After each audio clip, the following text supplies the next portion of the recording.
कृष्ण कन्हैया लाल की जय।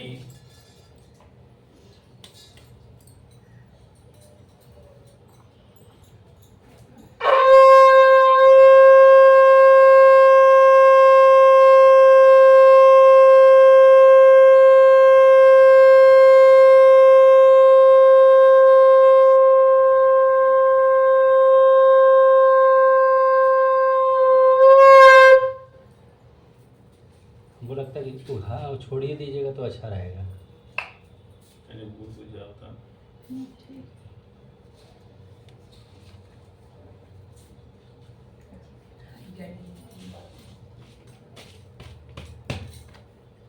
सुनिए कथा।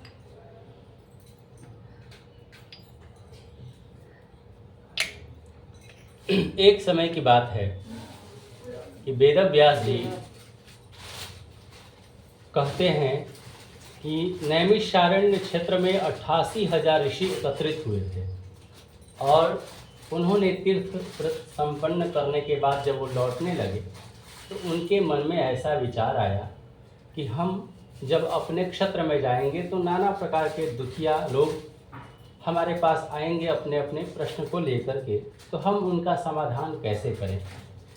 तो अपने से श्रेष्ठ उनको सूत जी दिखाई दिए।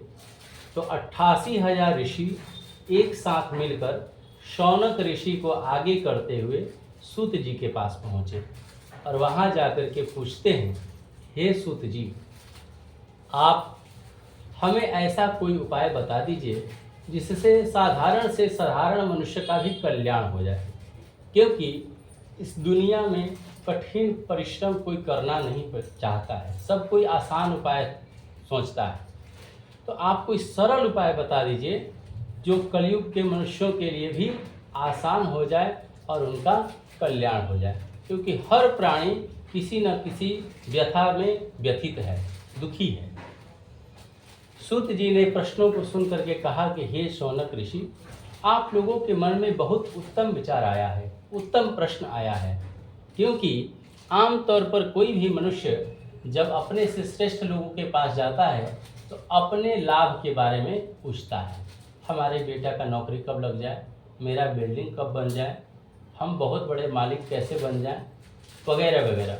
लेकिन अन्य लोगों की खुशी के लिए, जल्दी से हटाइए ना उसको सुनने को, अन्य लोगों की खुशी के लिए कौन सा उपाय कर सकें, ऐसे लोगों का प्रश्न बहुत कम आता है।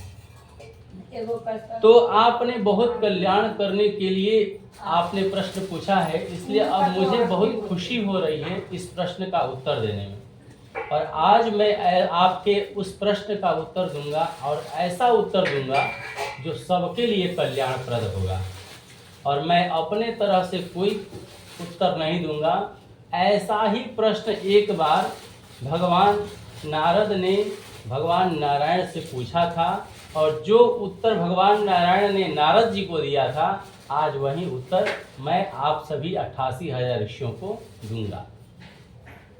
एक समय की बात है कि नारद जी अनेक प्रकार के लोगों का भ्रमण करते हुए इस मृत्युलोक में आए और यहाँ उन्होंने देखा कि सभी प्राणी किसी न किसी प्रकार से कष्ट में हैं और यह देख करके उनका हृदय विदीर्ण हो गया, व्यथित हुआ और वो चले अपने से श्रेष्ठ भगवान नारायण की भक्ति करते थे, इसलिए भगवान नारायण के पास जा करके उन्होंने स्तुति किया भगवान का।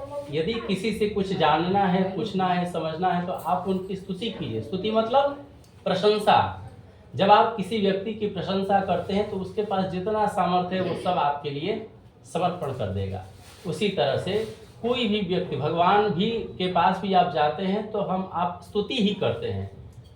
तो भगवान के सामने नारद जी ने स्तुति किया और भगवान हाथों में शंख, चक्र, गदा, पद्म, चतुर्भुज हैं, 4 आयुध थे, वनमाला पहने हुए थे। भगवान को देखकर स्तुति किया और भगवान ने जब नारद जी को देखा तो उन्होंने कहा कि हे नारद, तुम किस काम से मेरे पास आए हो और तेरे मन में क्या विचार चल रहा है।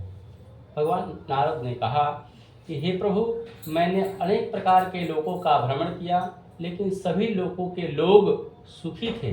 केवल मृत्युलोक में मैंने यह देखा कि एक भी व्यक्ति हमको सुखी नजर नहीं आया, क्योंकि सबके ऊपर माया का प्रभाव है और सब लोग कहीं ना कहीं अपने ही स्वार्थ के जाल में फंस करके खुद को दुखी बना लिए। तो ऐसा कोई उपाय बता दिए और सरल उपाय बताइए, क्योंकि कठिन उपाय कलयुग के मनुष्य नहीं कर सकते हैं।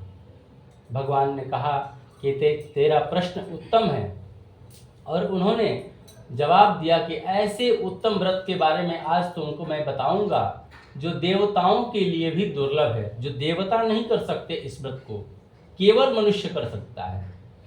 तब उन्होंने कहा कि श्री सत्यनारायण भगवान का व्रत करने से कलयुग के मनुष्यों का पाप नष्ट हो जाएगा और दुखों से निवृत्ति मिलेगी। तो यह व्रत कैसे करना चाहिए, क्या उपाय है, क्या विधि है, क्या फल है, सब कुछ विस्तार पूर्वक हमको वर्णन कीजिए, ऐसा नारद जी ने कहा। तब भगवान कहते हैं कि केले का फल, शक्कर, घी, दूध, गेहूं का चूर्ण, नहीं मिले तो अभाव में चावल के चूर्ण का भी नैवेद्य भगवान को भोग लगा दें, और इस प्रकार से भगवान नारायण का ध्यान करते हुए दिन भर रहें। सत्य का व्रत लें, मतलब सत्य बोलें, झूठ का आसरा न लें, ईर्ष्या द्वेष ज्वलन से दूर रहें, और सायंकाल का जब समय आए तो श्री सत्यनारायण भगवान का विधिवत पूजन करें, और रात्रि भर भगवान नारायण का कीर्तन करते हुए, स्तुति करते हुए रात्रि भर जागरण करें। इस तरह से व्रत का नियम पालन करने से उसके सभी मनवांक्षित फल की प्राप्ति होती है, जो उसके मन में इच्छा हो उसकी प्राप्ति हो जाती है, पूर्ति हो जाती है। इसमें तनिक मात्र भी संदेह नहीं है। क्यों नहीं है? क्योंकि ये भगवान का वाक्य है, भगवान स्वयं कह रहे हैं। कोई साधारण मनुष्य कोई बात कहता है तो उसमें झूठ की संभावना हो सकती है, गलत भी हो सकता है, लेकिन भगवान तो सत्य हैं। इसीलिए इस व्रत का नाम है सत्यनारायण व्रत। आज आप लोगों को मन में ये भी कंफ्यूजन होगा कि सब पंडित जी लोग आते हैं, कथा सुनाते हैं लीलावती का, कलावती का, साधु का, बनिया का, और उन लोगों ने कथा क्या सुना? हम लोग तो उनकी कथा सुन रहे हैं। उन लोगों ने जब व्रत किया तो कथा क्या सुना? मैंने सत्यनारायण भगवान का व्रत कथा कहाँ है? तो आज क्लियर हो जाएगा कि भगवान का कथा क्या है। इन लोगों की कथा केवल इसलिए सुनाई जाती है कि हमारे मन में उनका एग्जाम्पल देख करके हमारा भक्ति भगवान के प्रति दृढ़ हो जाए, उनके चरणों के प्रति प्रेम दृढ़ हो जाए। और दिन भर व्रत में क्या करना है? व्रत ये लेना है कि हमको झूठ नहीं बोलना, सत्य का आश्रय लेना है और भगवान में ही अपना मन लगाते जाना है। और जब सायं हो जाए, सुबह से शाम जब हम इस व्रत का पालन कर लिए तो शाम में विधि विधान के साथ पूजन करेंगे, भोग लगाएंगे, नैवेद्य लगाएंगे, और पूजन करने के बाद रात का जो समय बीता उसमें भी भजन कीर्तन करते हुए रात्रि भर जागरण करेंगे भगवान के ध्यान में ही। इस तरह से यह अहोरात्र लगभग 24 घंटे का ये व्रत जब पूरा हो जाता है तो हमें मनवांछित वर की प्राप्ति हो जाती है, भगवान उनके ऊपर कृपा करते हैं। यही है सत्यनारायण भगवान का व्रत। और इससे छोटा दूसरा उपाय इस सत्यनारायण भगवान, इससे छोटा दूसरा उपाय इस दुनिया में कुछ नहीं है जिससे कि मनुष्य अपना कल्याण कर सके। बोलिए श्री सत्यनारायण भगवान की जय। छोड़ दीजिए, फिर से ले लीजिए आप।